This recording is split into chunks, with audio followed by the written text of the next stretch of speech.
We're Just Two Moms. We're expert contributors to FamilyAffaires.com. I'm Christy. And I'm Debbie. And today we're going to talk about sensory-seeking behavior. Oh my goodness. Debbie seems to not like it, and I really crave it. Right? Just like our kids. Our kids, when you have a child with autism, is constantly either seeking or avoiding sensation. And my son is a seeker.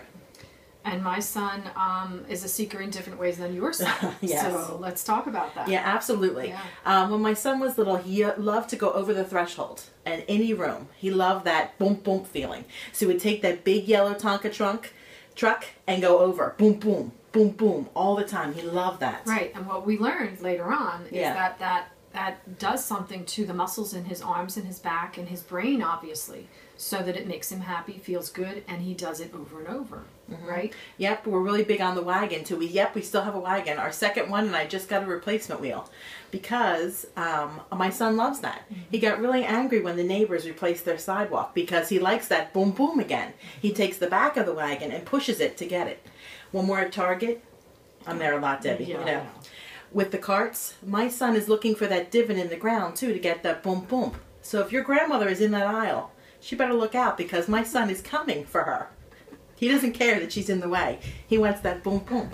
And my son, we learned when he was about 2.5, 3 years old, we kept thinking he had issues with his vision because we have a foyer. You open the front door and there's a foyer down into the family room.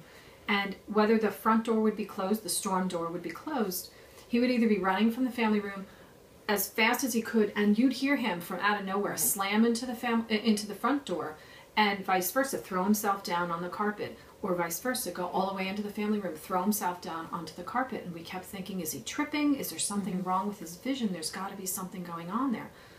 We had his vision tested, which at 2.5, 3 years old, having drops put in and all the whole thing, really not fun. We could talk about that for another day. But we learned he has perfect vision, but he was seeking the sensory feeling of throwing himself down. Again, it made his muscles feel good, which again made his brain feel good. Even though it might have hurt him, it wasn't hurting him. So those are things that we moms kind of learn along the way.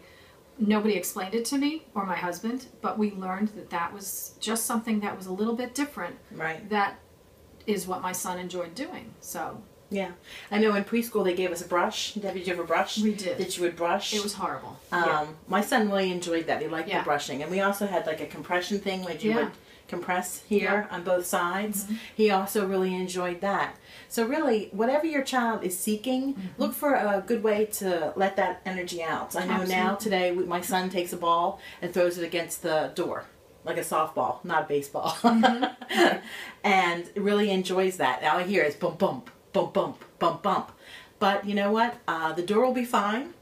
And he enjoys it. And again, it's doing something in the muscles Absolutely. that's making him calm down, which is calming down his brain. And that's all you can say. It's something he needs to do, and you have to deal with it. Right. So look at things in your everyday environment that are going to really help your child get that feeling out and get the input that he or she is seeking.